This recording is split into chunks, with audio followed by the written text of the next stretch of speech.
আপনাদের উপদেশ আমাদের পরবর্তী অনুষ্ঠানে ভুল ত্রুটি সংশোধন করতে সাহায্য করবে। অনেক কষ্টে আমরা এই অনুষ্ঠান করেছি। এই অনুষ্ঠানে যা খরচ তা ব্যয় বহন করার মতো সামর্থ্য আমাদের ছিল না। কিছু সহৃদয় ব্যক্তি আমাদের পাশে এসে দাঁড়িয়েছেন, অর্থ দিয়েছেন। রতন অধিকারী, দিলীপ অধিকারী, মনোজ অধিকারী, কৃষ্ণেন্দু অধিকারী, গোপাল অধিকারী, সোমনাথ অধিকারী, দিব্যেন্দু অধিকারী, সঞ্জয় হালদার, সৌরভ অধিকারী, অজয় মণ্ডল, শান্তনা মালিক। সব রকমভাবে পাশে থেকে সাহায্য করেছেন মিতা দাস, মামনি অধিকারী, পলি পাঁজা, টিয়া দে, সমতা দাস, প্রিয়াঙ্কা হালদার, অনিমা অধিকারী, পৌলমী অধিকারী, প্রদ্যুৎ হালদার, মৃত্যুঞ্জয় সরকার। যদি কারো নাম ভুলে যাই ক্ষমা করবেন। এবার বিশেষভাবে উল্লেখ করি, পর্দার আড়ালে থেকে 3 জন ভদ্রমহিলা আমাদের অর্থ দিয়ে পাশে থেকেছেন। তাদের কোনো সমস্যার কারণে নাম ঘোষণা করা গেল না। সকল সাহায্যকারী ও সাহায্যকারিণীদের মিতালি ড্যান্স অ্যান্ড অ্যাক্টিং গ্রুপের পক্ষ থেকে তার ও তার পরিবারের ঈশ্বরের কাছে তাদের মঙ্গল কামনা করি। এবার আমি এক হতভাগার দুঃখের কাহিনী বলবো। এক গরিব যুবকের কিছু স্মৃতি। স্বল্প সঞ্চয়ের মধ্যে কোনো ক্রমে খেয়ে পরে বেঁচে থাকা এক যুবক। ও বলছে, আমার খুব সাজতে ইচ্ছে করে। কেমন করে সাজবো? আমার যে পয়সা নেই। সবাই আমার সৌন্দর্য দেখে ধন্য ধন্য করে, এরকমভাবে সাজবো।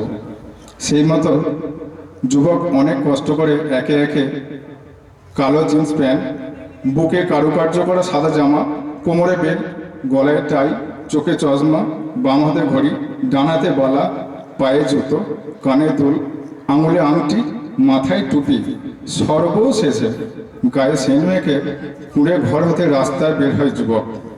ও যে সাজতে বড় ভালোবাসে। প্রতিবেশী মানুষরা বদলে যাওয়া যুবকের রূপ দেখে অবাক। কি সুন্দর সেজেছে এই ছেলেটা, দারুণ লাগছে, দারুণ। সবাই ধন্য ধন্য করে। সবাই যে যুবককে খুব ভালোবাসে। সকলের প্রশংসায় যুবক আনন্দিত, সম্মানিত, উল্লাসিত। মনোবাসনায় পূর্ণ হয়ে আনন্দে ভাসতে থাকে যুবক। কিন্তু হায়, দুঃখ দিয়ে যে আর জীবন গড়া, হাসা যে তার নিষেধ। রাস্তার উপর থমকে দাঁড়ায়, দেখে হঠাৎ আকাশে প্রচণ্ড মেঘের ঘন ঘটা। চারিদিক থেকে ঘূর্ণিঝড় ধেয়ে আসছে, সাথে মুহুর্মুহু শিলাবৃষ্টি। চারিদিক অন্ধকার, চোখে কিছু দেখা যায় না, পালাবার পথ খুঁজে পাওয়া যায় না। কারণ ওই দামি জুতো পরিতে ছোটার অভ্যেস নেই। মাথায় হাত দিয়ে রাস্তার ধারে বসে পড়ে যুবক। নিরুপায় যুবকের দু চোখ বেয়ে ঝরে পড়ে অশ্রুধারা।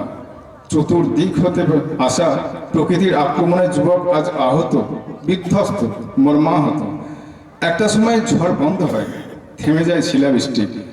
সাময়িকভাবে জ্ঞান হারানো যুবক চোখ খুলে দেখে তার মাথায় টুপি নেই, চোখে চশমা নেই, কানের দুল খসে গেছে, গলার টাই ছিঁড়ে গেছে, পায়ের জুতো নষ্ট, হাতের ঘড়ি বন্ধ, শিলার আঘাতে চকচক করা গলাটা দুমড়ে মুচড়ে একাকার।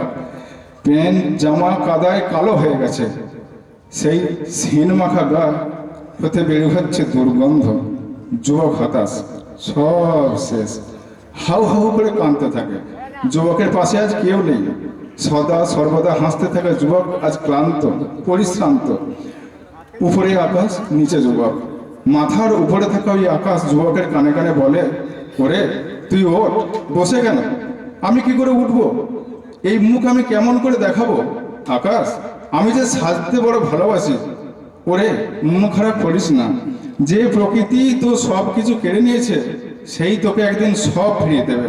সব ধৈর্য ধর। যা তোর নিজের, তা কেড়ে নেবার অধিকার কারো নেই। যার কেউ নেই তার তো ভগবান আছে। ওরে বুকের ভিতর ব্যথার ভাসিয়ে যতই বাজুক, তুই নতুন করে সাজ। যুবক উঠে দাঁড়ায়। পরনে কালো রঙের জিন্সের প্যান্ট ও বুকের মধ্যে কারুকার্য করা সাদা জামার উপর কাদা ময়লা আবর্জনা ধুয়ে মুছে সাফ করে দিগ্ভ্রান্ত উল্কার মতো যুবক ছুটতে থাকে। মাথার উপরে থাকা ওই নীল আকাশের দিকে দু হাত প্রসারিত করে চিৎকার করে বলতে থাকে, আমি হারিনি, আমি হারবো না, আমি হারতে পারি না।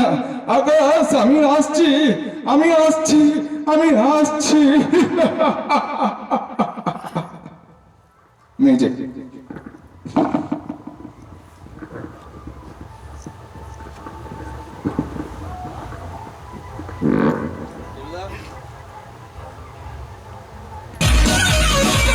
Let's fly.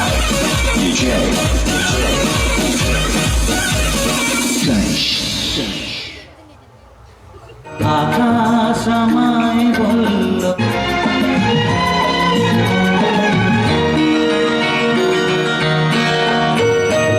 আকাশ আমায় বলল ডেকে নতুন করে সাজো স্মৃতির বাঁশি নায় বুকে বাজে বাজু কাজো নতুন করে সাজো